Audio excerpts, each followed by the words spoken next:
Halo guys, welcome back to my channel. Sebelum masuk ke video ini, jangan lupa tekan tombol merahnya ya. 1, 2, 3. Terima kasih. Assalamualaikum warahmatullahi wabarakatuh. Apa kabar semuanya? Untuk hari ini kita akan membahas sedikit tentang mula hidati dosa, yang biasa kita sebut dengan kehamilan anggur. Nah, untuk hari ini saya akan membahas secara singkat saja karena ini kan hanya untuk mereview kembali ilmu kita yang sudah lama terpendam dalam hati kita masing-masing. Begitupun untuk memberikan informasi kepada ibu-ibu yang sedang mengalami gejala-gejala seperti yang akan saya jelaskan nantinya ya. Kita masuk dulu pada apa sih itu mula hidati dosa. Nah, mula hidati dosa atau kehamilan anggur adalah kehamilan abnormal berupa tumor jinak yang terbentuk akibat kegagalan pembentukan janin. Ada kehamilan normal, itu pertemuan antara ovum dan sperma itu akan menghasilkan zigot yang akan berkembang menjadi embrio dan berkembang lagi menjadi janin. Namun pada kehamilan mula hidati dosa atau hamil anggur ini, saat pertemuan antara ovum dan sperma yang membentuk zigot saat ingin membelah menjadi embrio, nah disinilah terjadinya kelainan genetik sehingga bukannya menjadi embrio dan berkembang menjadi janin, dia malah menjadi tumor jinak. Kira-kira begitulah proses singkatnya sehingga bisa terjadinya kehamilan anggur. Nah, kita masuk pada gejala khas dari kehamilan mula hidati dosa. Saya harap teman-teman perhatikan di sini baik-baik ya, terutama yang ingin ikut ujian kompetensi atau ikut SKB. Begitupun dengan ibu-ibu yang memiliki gejala-gejala yang seperti ini. Nah, yang pertama itu ada pendarahan. Di sini jelas sekali ya teman-teman, bisa kita lihat nanti pada soal. Pasti ujung-ujungnya dia akan mengatakan saat ibu mengalami pendarahan keluar darah seperti bulat-bulat atau seperti mata ikan.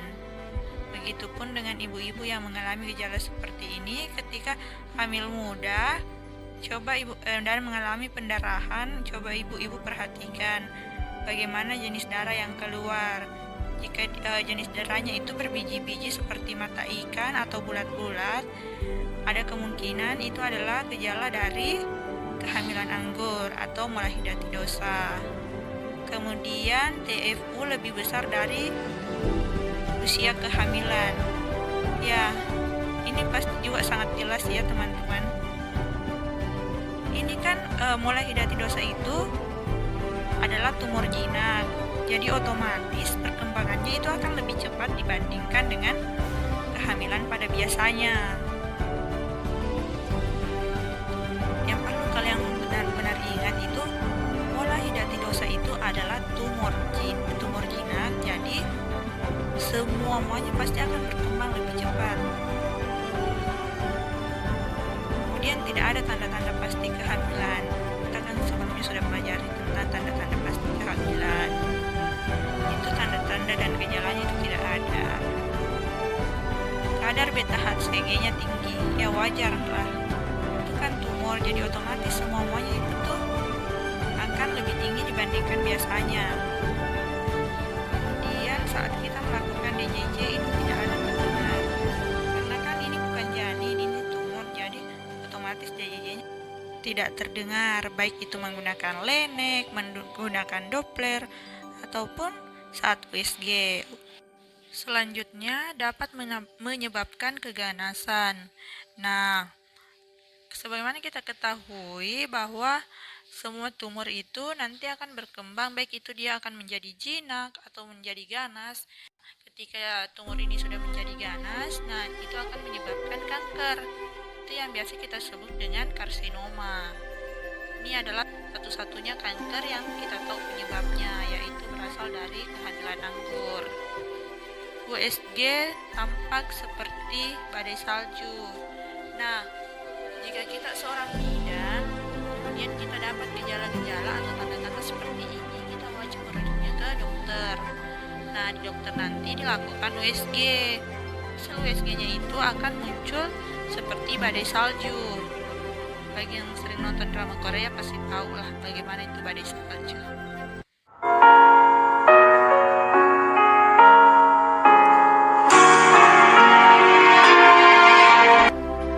Kita masuk ke nata laksanaan hamil anggur atau mula hidati dosa. Yang pertama itu yang ada pada kalau kita menemukannya di BBM, maka yang pertama harus kita lakukan itu stabilisasi KU-nya. Jika KU-nya baik atau jika KU-nya sudah stabil, maka kita lakukan rujukan. Kemudian pada saat di rumah sakit sama stabilisasi KU, kolaborasi dengan dokter objin, kemudian evaluasi jaringan dan perawatan lanjutan pasca kuritase. Nah, kenapa harus ada perawatan lanjutnya pasca kuritase, yaitu ibu dianjurkan untuk tetap kontrol ulang karena kita harus memantau apakah jaringannya sudah tidak berkembang atau masih berkembang. Ditakutkannya nanti jaringannya malah menjadi masih tertinggal dan menjadi ganas dan menyebabkan kanker. Itu nanti penanganan masalahnya akan lebih rumit dibandingkan dengan mula hidati dosa biasanya. Oke, mungkin sekian dulu video dari saya. Assalamualaikum warahmatullahi wabarakatuh.